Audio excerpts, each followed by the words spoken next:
The South Africans weren't at Sharm el-Sheikh, which was on Monday evening the final signing of the peace pact that was hosted by Sisi and Trump. Sisi's the Egyptian leader. And it was striking that they weren't there at all, even as spectators. I mean, Egypt is in Africa, firstly. South Africa had been very prominent on the question of this conflict, and has a long historical relationship, parts of its government, with the Palestinian people, who I want to discuss with you now. And they weren't there because they weren't welcome. Much of the Arab world was there, and much of Europe was there. India was there, the key Asian states. And the South Africans weren't there because that collective, from the Arab world through to the Western world, don't see South Africa as an honest broker, but rather as a proxy for Iran and Hamas, who regarded the peace pact not as a great thing to celebrate, but as a terrible strategic setback and a defeat. That's why they weren't there. And over the past day, both in Parliament, in muted terms, and Mr. Ramaphosa said South Africa will continue to drive its genocide case against the Israelis. And in much stronger terms, the Deputy Foreign Minister, speaking in Malaysia yesterday, in very strong terms, really accused, on the back of this peace pact, accused the Israelis of being monstrous barbarians, and that South Africa will pursue Israel and its leadership to the ends of the earth to have them convicted of genocide.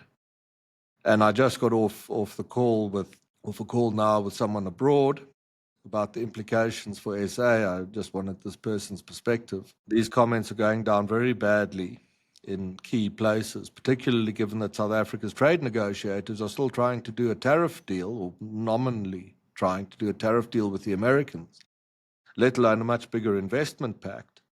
And one of the American conditions has been, look, just dial back the stuff on the Israelis a bit. And now we've not dialed it back after the peace pact, we've increased the volume.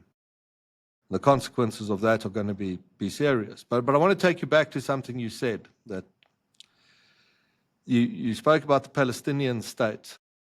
And you said there isn't such a thing. What now for the Palestinian people? What do you do? Don't they, one, actually deserve a state? And secondly, isn't there already a Palestinian state in Jordan? And hasn't that been the solution throughout? We wrote today, or yesterday, sorry, we've gone away, but we're going to come back to Jordan. Yeah.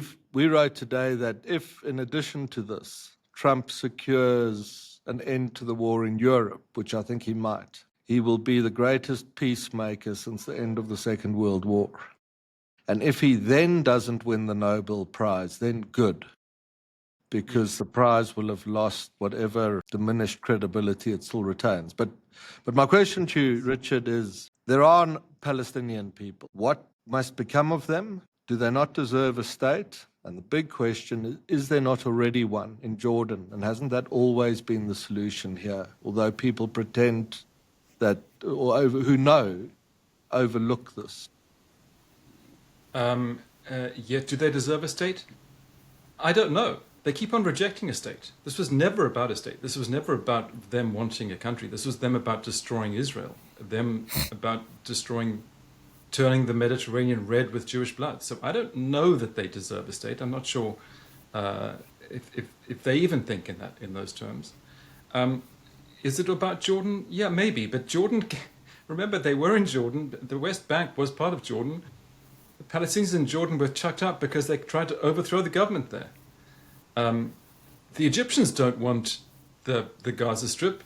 The barrier between Egypt and Gaza is bigger and deeper and more fortified than that between Israel and Gaza. Do they deserve a state? Maybe in some generations when they are de-radicalized. And I'm hoping that maybe this new Gulf effort, the Saudis have made important strides in de-radicalizing their own society. maybe there will be a proper effort, but it'll take generations. Until Well, then, Yep. let's stop pretending. And if they want to be a destructive force that is completely nihilistic and sees only death and destruction, keep them where they are. Let them figure it out and let them learn and take agency. There will be further, I think, the human rights abuses of the Palestinians by the other Arab states who will not put up with this anymore, who want to move on and want peace and trade and prosperity. They will be the ones then forced to deal with the Palestinians in harsher ways than any Israeli ever would. Yeah. No, that point is question. incredibly important and isn't understood, that the Palestinians really are the wretched of the earth. And that in the Arab world there is, the Iranians see them as pawns to be sent to their deaths. And the rest of the Arab world are very grateful that Israel deals with what they see as the Palestinian problem. The Egyptians think they're a menace to be locked up in they've been expelled out of Egypt into Jordan, from Jordan into Lebanon, from Lebanon into Tunisia, and back and forth the whole way.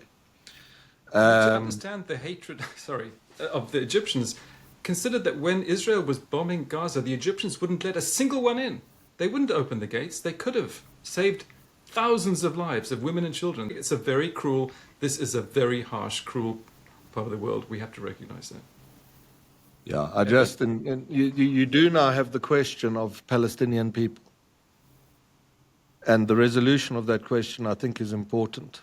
And maybe, to argue the point, if you are subjected to, which you did well elect, I concede, the types of leadership of Hamas that radicalize people to the extreme extent. I've seen polling data on perceptions of Palestinians towards Jews, which is frightening to read. They really should all be killed, is the view. Then it's very difficult and to what extent, if you're subject to that extreme level of radicalization.